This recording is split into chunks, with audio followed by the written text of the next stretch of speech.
Intervengo per dichiarare il mio voto virtuale, ovviamente, a favore di questo provvedimento per il tema sollevato che abbiamo più volte, tra l'altro, trattato in aula, e lo dico sia come rappresentante del mio gruppo, ma anche come vicepresidente della commissione che si occupa di istruzione e di politiche giovanili.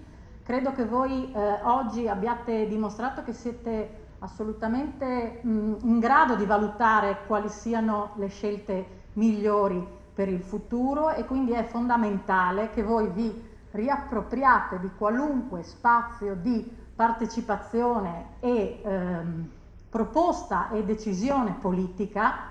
Mi auguro che un'iniziativa come questa serva anche e soprattutto per non lasciare che restino parole scritte anche le ultime modifiche che abbiamo apportato allo statuto di questa regione, che prevedono la possibilità per un cittadino al compimento dei 18 anni di essere eletto consigliere regionale. Quindi io mi auguro di rivedere presto molti di voi seduti ancora in quest'aula, non più come rappresentanti degli studenti, ma ovviamente come rappresentanti di tutti i cittadini della regione. Grazie.